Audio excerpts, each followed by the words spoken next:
विधानसभा निवडणूक तोंडावर असताना सत्ताधारी महायुती आणि महाविकास आघाडीमध्ये संभाव्य मुख्यमंत्री पदावरून राजकीय वाद रंगलाय। आगामी निवडणुकीमध्ये मुख्यमंत्री पदाचा चेहरा कोण असा सवाल दोन्ही बाजूच्या नेत्यांकडून एकमेकांना केला जातोय। पाहुयात त्या संदर्भातला हा एक खास रिपोर्ट।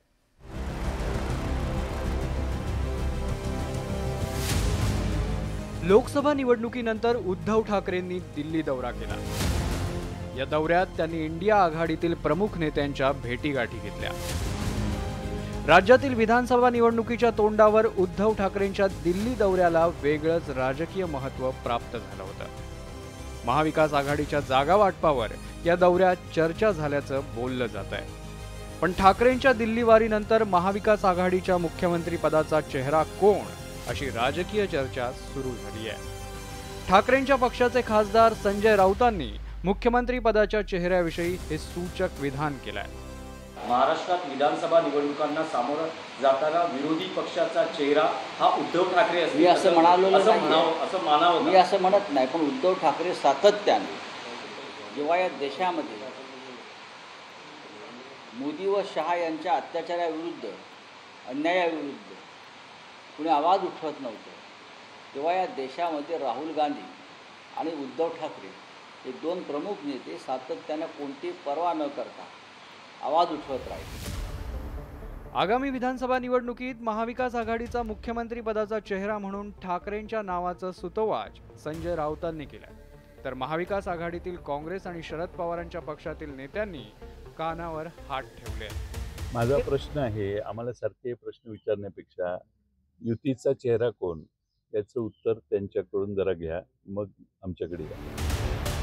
एकीकडे महाविकास आघाडीत मुख्यमंत्री पदाच्या चेहऱ्यावरून एकमत नसल्याचं चित्र आहे, तर दुसरीकडे महायुतीच्या नेत्यांनी महाविकास आघाडीवर टीकेची झोड उठवली आहे।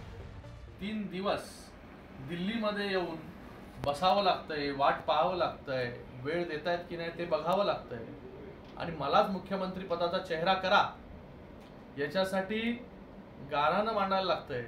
मला वाटतं ही परिस्थिती महाराष्ट्राने पहिल्यांदा पाहिली असेल की इतकी लाचार परिस्थिती। त्यांचे मतभेद आता तर वरवर दिसत आहेत, परंतु हे टोकाचे मतभेद होणार आहेत, कारण दिल्लीला चेहरा बनण्यासाठी उद्धव ठाकरे गेले आणि इकडे पृथ्वीराज चव्हाणांनी सांगितलं की चेहरा आमचा नंतर ठरला जाईल।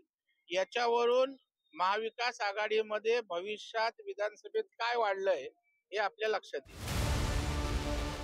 महाविकास आघाडीच्या सत्तेत उद्धव ठाकरेंनी सरकारचं नेतृत्व केलं होतं। शरद पवारांनी ऐनवेळी उद्धव ठाकरेंना गळ घातली, पण अवघ्या 2.5 वर्षात ठाकरेंना मुख्यमंत्री पदावरून पायउतार व्हावं लागलं होतं। एकनाथ शिंदेंच्या बंडामुळे ठाकरेंचं मुख्यमंत्रीपद गेलं। आता आगामी विधानसभा निवडणुकीत महाविकास आघाडीचा मुख्यमंत्री पदाचा उमेदवार कोण यावरून सत्ताधारी आणि विरोधकांमध्ये वाद रंगलाय।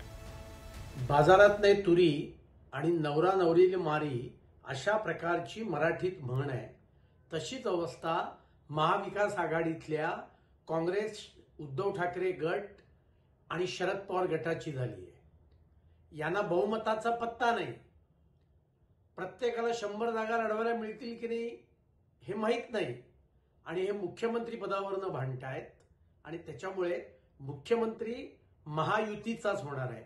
मला वाटतं त्यांचा चेहरा कोण आहे ते पहिले ठरू द्या आणि तो चेहरा महाराष्ट्राला पटणारा आहे का, कारण तो चेहरा गुजरातवरनं चालणारा चेहरा आहे त्यांचा।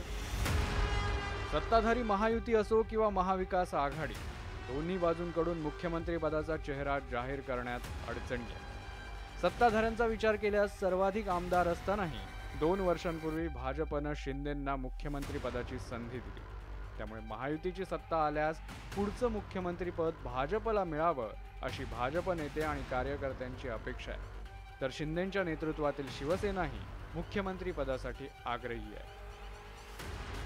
इकडे महाविकास आघाडीत उद्धव ठाकरेंसाठी त्यांच्या नेत्यांनी आधीपासूनच वातावरण निर्मिती सुरू केली आहे, तर लोकसभेत 13 जागा जिंकणाऱ्या काँग्रेसच्या अपेक्षा उंचावल्या आहेत। ही सगळी राजकीय परिस्थिती पाहता ना सत्ताधारी महायुती ना महाविकास आघाडी संभाव्य मुख्यमंत्री पदाचा चेहरा जाहीर करण्याच्या स्थितीत आहे, त्यामुळे केवळ एकमेकांना आव्हान प्रतिआव्हान देण्यापलीकडे काहीही होत नाहीये। Bureau report, news 18 Lokmat.